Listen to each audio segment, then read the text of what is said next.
Hello everyone and welcome back to Lakeside, and I guess it's been a good 3 or 4 weeks since I did a video, so I thought I'd make up for it today by showing you the collection of Wren locos I've been getting recently.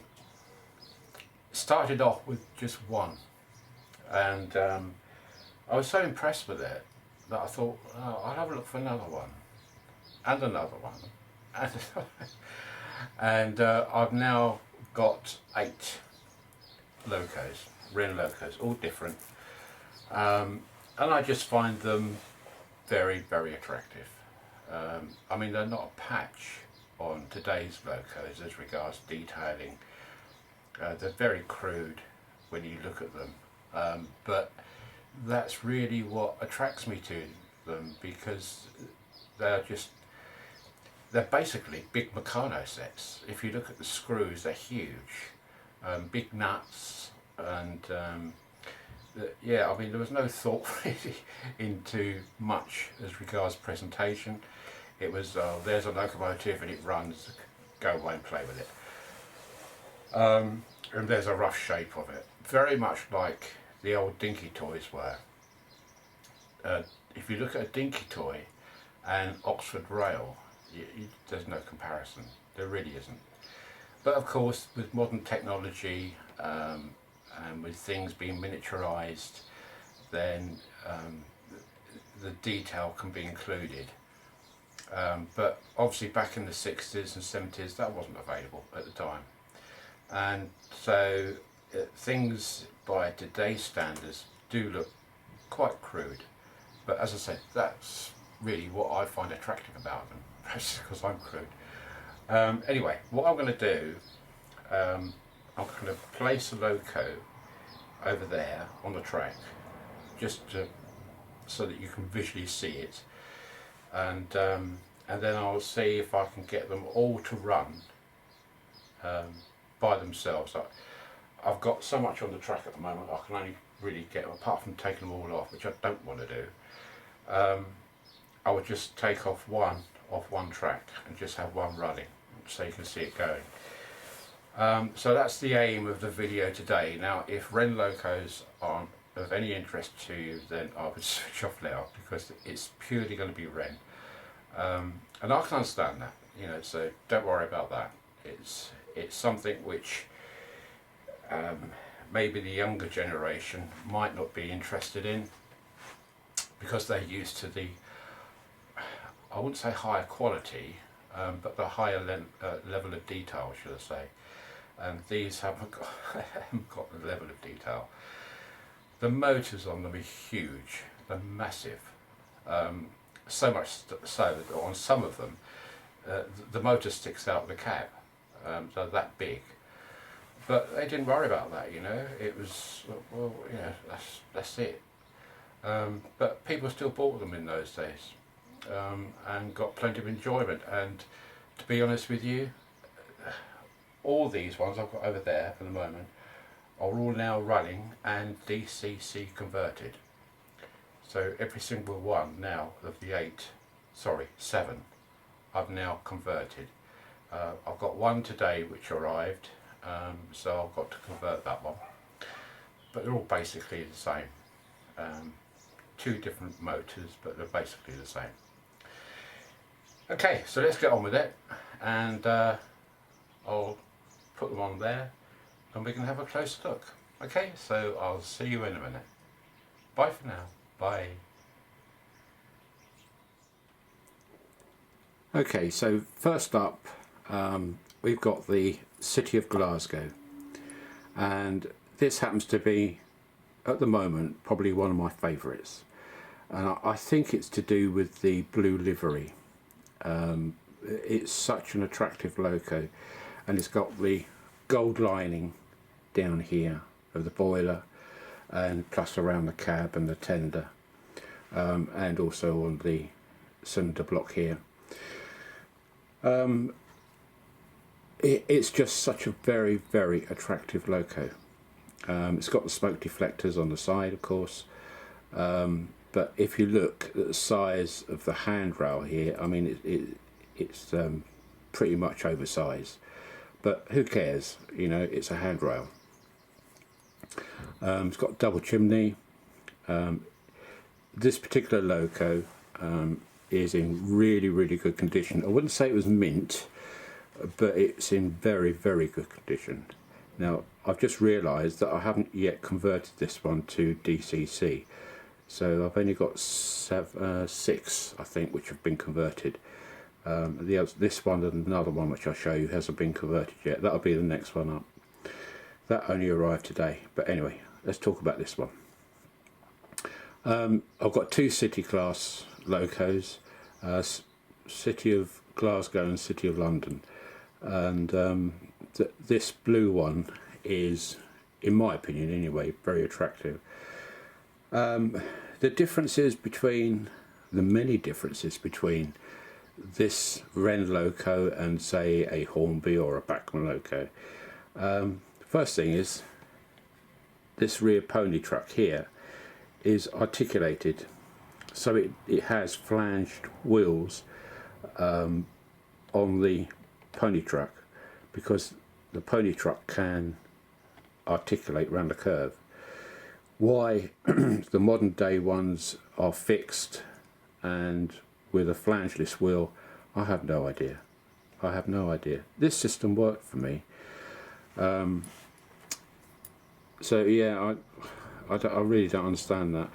But having said that, there must have been a reason why they've done that. Perhaps it was more prototypical, horrible word, to do that. But at the end of the day, if it doesn't perform very well, which sometimes it doesn't, then I don't know why they don't go back to this system, because that just doesn't fail. The centre wheels on all of them for the Wren locos are flangeless to help you go around corners, yeah, so it's no sprung buffers of course here, or on a tender. The tenders are either metal, die cast complete, or plastic. This one is metal, solid, incredibly heavy. I weighed this and it was over 700 grams, about 740 grams, which is amazingly heavy. But because it's all die cast metal with a massive motor inside, then that's the reason why. I mean, you can see in there, that's all metal. The chassis, all metal. Body, even the smoke boxes, metal. Everything's metal. I can't see anything which is plastic on it. Not really, no, there's nothing plastic. Or they may be plastic, these cylinder blocks. I'm not sure on that, actually. But 99% of it is die cast. Okay, so let's go on to the next one.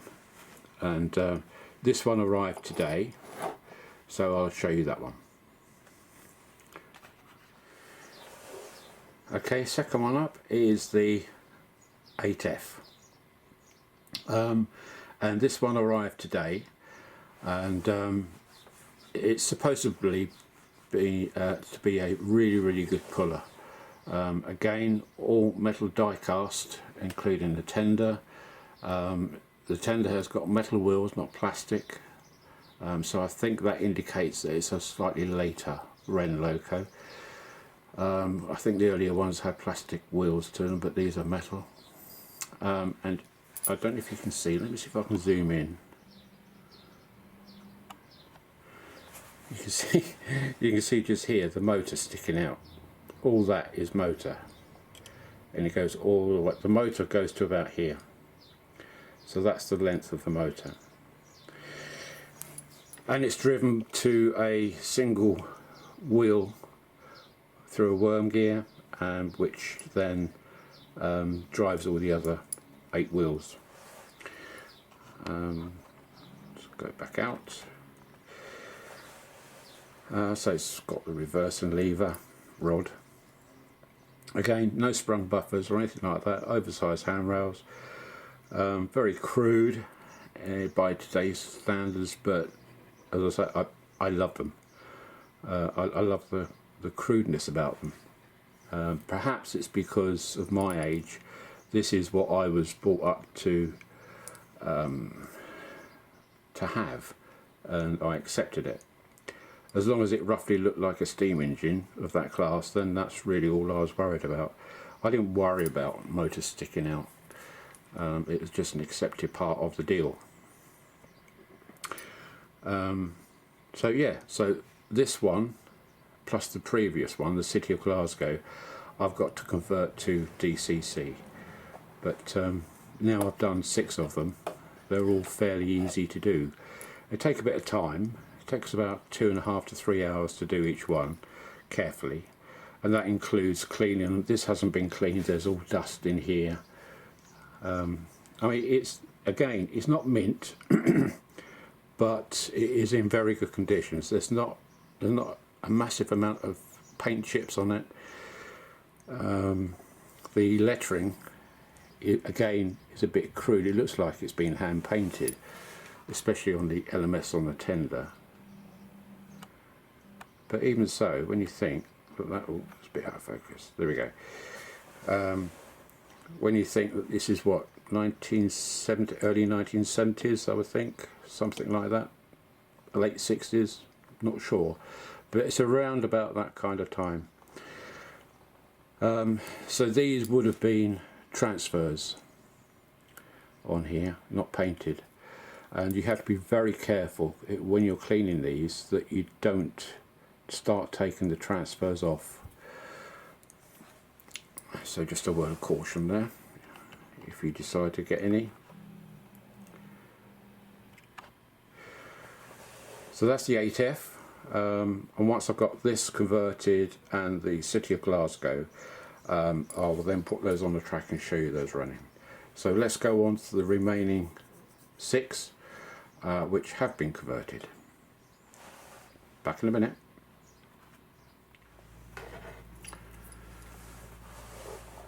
Right, next up is Barnstable, a West Country class, and I converted this one yesterday, and it was an absolute bloody nightmare. I don't know what was going on, but it was not playing ball with me. But I eventually got it, and all is okay now. This one is probably in medium condition, I would say, not very good condition, but good, medium to good condition. It's obviously been through the wars a bit. There's a few paint chips along here, along the top. Leading edges, famous for getting knocked about. Again, you can see perhaps just, let's get my hand out of the way, just here you can see the motor sticking out again. Articulated rear pony truck. It's quite bashed around here, this cylinder here. Not bashed, but the transfer's coming off. But I've given it a good clean. This is probably a later Wren because the tender is plastic, the body is plastic, undercarriage is metal but plastic wheels. I don't know if you can see, let's just bring that forward a bit, but that there is a screw. Absolutely no intention of hiding it whatsoever. It's just a great big 4BA screw. And I say, Wren just said, well, that's what we can do. So I saw this, and I think I've got this for 30 quid off eBay. And every one of these locos has not cost me over £100. They're all under 100. And so I've made a ruling that I won't go over £100 on any of these. I don't really want to spend a huge amount of money when I'm just going to be converting them to DCC, because it takes away the prestige of them with me doing that. Okay, so that's the Barnstable. So I will get the next one and show you that, and hopefully this one plus all the rest will be running on Lakeside today, so bear with me. Right, next up is City of London in BR Maroon. Another one of my favourites. I just love these huge, great big locos. They look so powerful just sitting there without even moving. This one is in particularly good condition. There's virtually no chip marks on it whatsoever. Probably an earlier one because it's got the plastic wheels on the tender. And yeah, she looks very, very graceful. Exactly the same method of the motor. The motor sits back further on this one. It starts about here, and so it doesn't intrude into the cab very much, but that's because of the length of the boiler. They made it so that it could fit into this firebox area. So that's the City of London, been converted, so that'll be running. So let's go on to the next one. So in front of you now is Cardiff Castle, and I tend to get mine mainly, my Ren Locos, from eBay. That seems to be a pretty good source, and you can get some very, very good ones. This again is probably good condition, I would say, rather than mint. It's good condition. There's a few paint chips on it. Not many, but there's a few. There's one here. There's another tiny one just there. But I mean, it's what, 56 years old, and it's painted metal, so it's going to get chipped. But generally speaking, it's not bad condition. Metal wheels on the tender this time. The body of the tender is metal. And if you go on eBay, these are very popular. You quite often see the Cardiff Castles coming up for sale. They're quite common.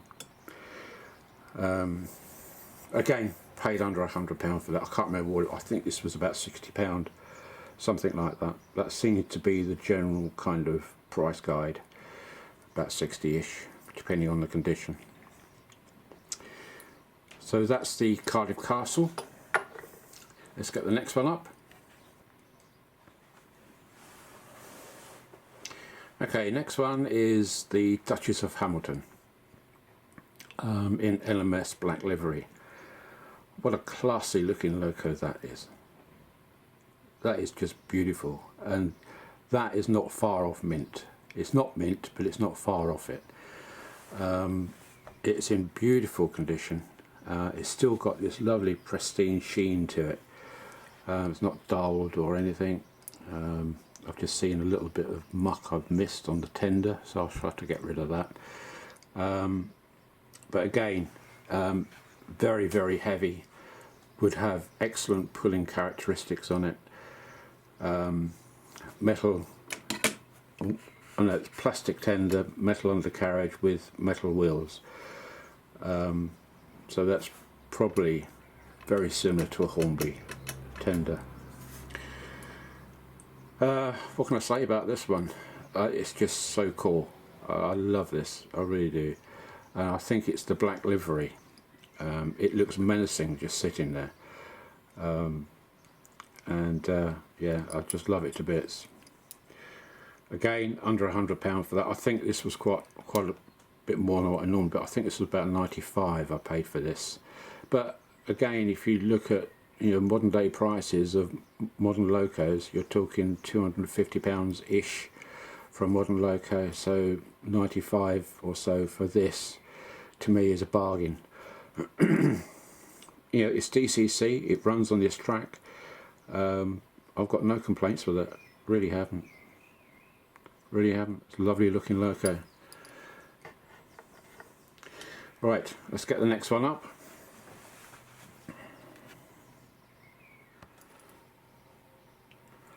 Well, what can I say about this one? What a dream. In that pale green livery of the southern region.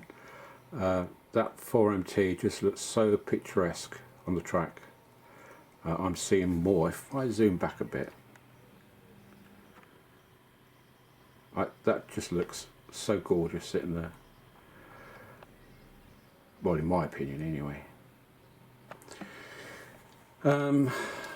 Again, this is probably mint.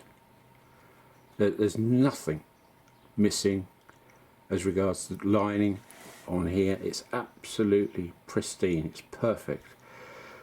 All the valve gear is pristine. No scratches on the buffers. It's beautiful, absolutely beautiful. Look at the shine on those flanges of those wheels. It's hardly been run. Absolutely fabulous. So this is the 4MT. I do have another 4MT which I'll show you shortly. And this one was the very first one I bought to start off this Wren collection. I'm gradually building up, and I don't know why, something sparked me in getting a Wren. I can't remember now why. I must have seen it on a video or something. I thought, oh yeah, I like that. And perhaps it sparked memories of when I was a kiddie. I remember my dad taking me to London, to Hamleys, the toy shop, and I was probably about 10, 11 years old, something like that. And obviously they had Wren locos there, and they were the Rolls Royce of locos to get at the time. And you know, I just stared at them because they looked just so awesome.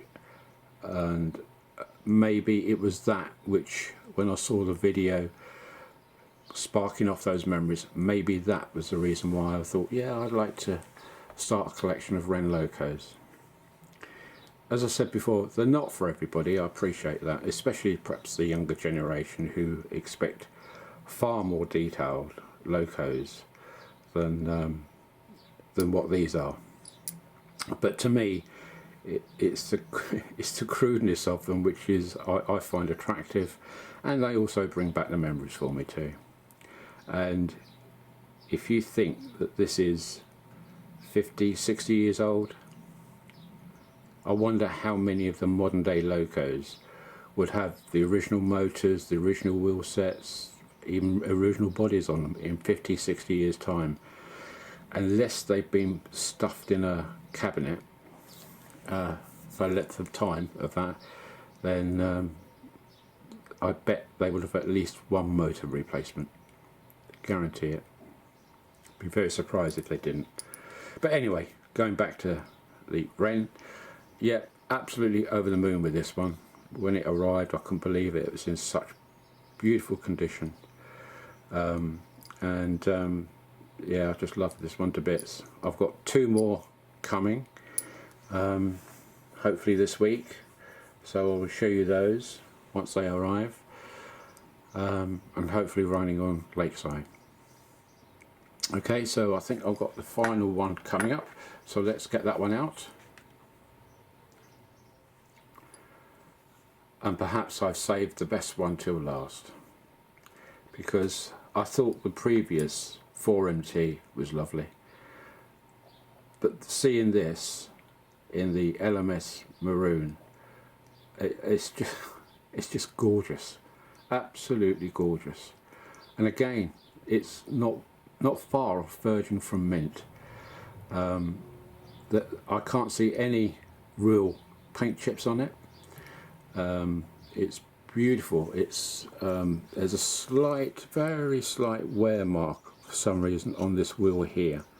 I don't know what that is, but looks like the chrome has, if it is chrome, or the plating has just started to come away. I don't think it is coming away. I think it's in the moulding of the wheel. But anyway, it runs lovely, so there's no issues with that. These Wren locos, apart from one I had issues with, they seem to accept DCC conversions no problem. Yeah, I don't know why that other one gave me issues, but it did. But this one, Looks absolutely gorgeous, absolutely gorgeous. So again, it's all metal, nothing plastic on there at all, very heavy. I think the heaviest one I've got comes in at 748 grams, which is it's incredibly heavy. Again, oversized handrails, but who cares? They haven't gone rusty at all, which some of them, if you look, they are in a sad state. You know, these handrails are rusty, there's paint chips all over the place, they're mucky. The one which I had yesterday must have belonged to a chap who smoked very, very heavily, because it was just covered. When I gave the body a clean, the brown which was coming off was amazing. So it obviously came from a smoker's house, but it all came up fine. No issues with that.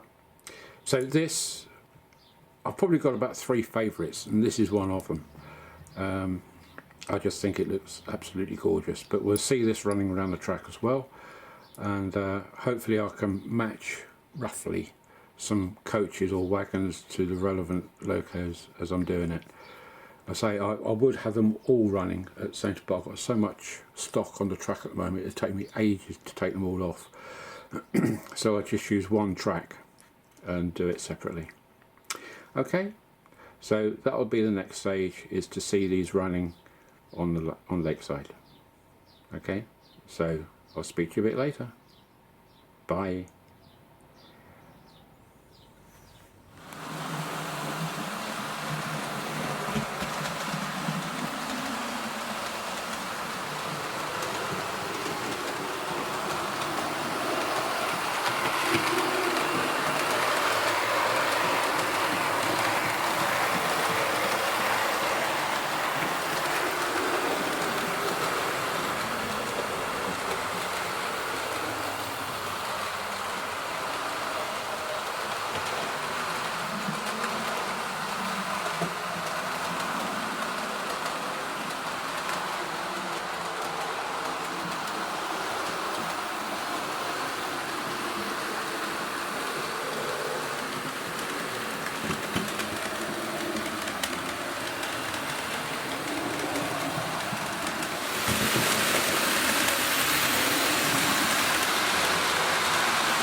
again, and hopefully you enjoyed that tiny little running session.